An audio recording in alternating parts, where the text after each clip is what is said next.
The aesthetic of Admit It opens with the hallmark tropes of 1930s animation: bouncy rubber hose movement, cheerful character designs, and a bright orchestral fanfare.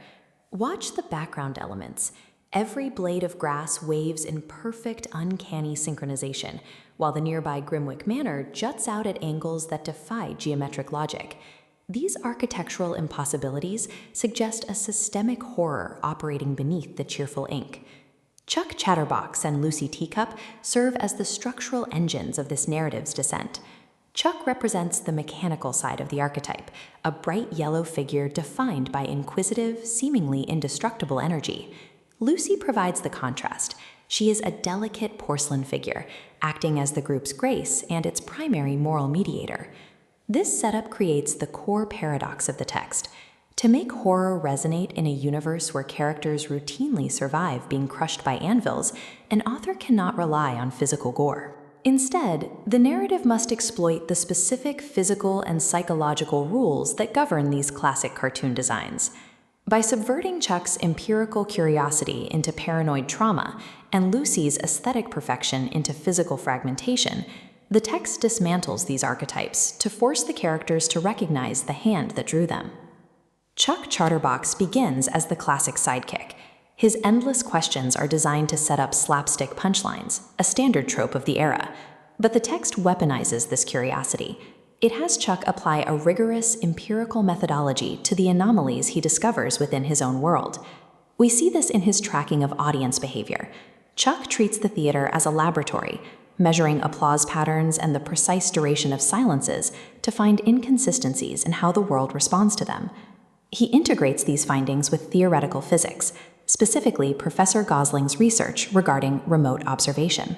These accumulated data points reveal a map of a systemic threat. This is the broadcasting conspiracy, a network that relies on observation to maintain control. Because Chuck is the only one gathering this data, his empirical mind isolates him from the blissful ignorance of the other performers. By using logic to solve cartoon mysteries, Chuck breaks the internal illusion of his reality, turning a comedic trait into a tool uncovering institutional corruption. This investigation reaches its peak in Dempsey's dressing room. Here, characters move beyond designated roles and begin breaching diegetic boundaries. Chuck discovers a bottle of blood money ink alongside 43 elimination letters, proving his friend's career is built on a series of assassinations. The moment Chuck makes contact with the ink, he experiences a physical and psychological shockwave. This substance is engineered to suppress guilt of 2 centuries of systemic, institutionalized murder. For a mind like Chuck's, which relies on data and logic, the sheer volume of this cosmic history is an immediate overload.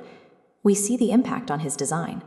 The perpetual smile required by his character model begins cracking under the weight of what he now knows.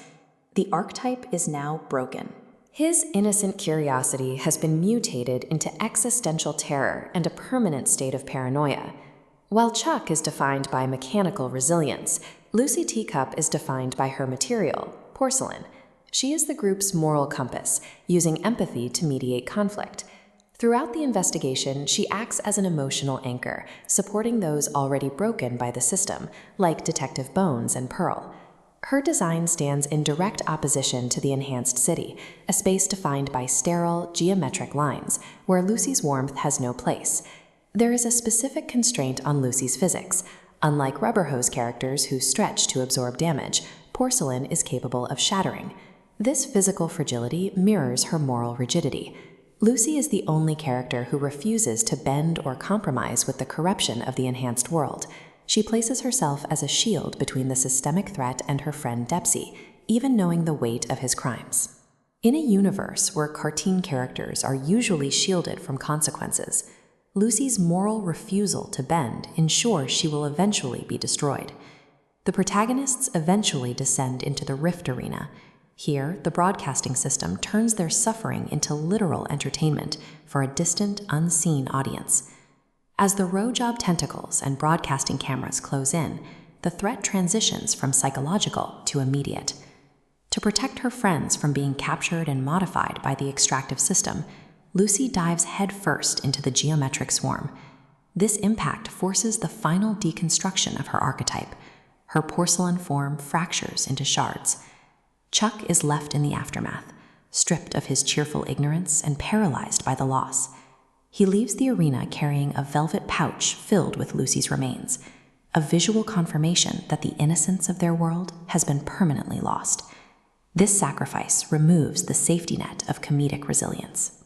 Chuck and Dempsey are left to face the reality of their choices without the protection of cartoon logic. In a final application of his inquisitive nature, Chuck builds a makeshift projector array within a hidden basement. He uses the only physical evidence he has left, the blood money ink and the components of Lucy's robot, to construct a transmission device. This dimensional cross-section shows the resulting bridge.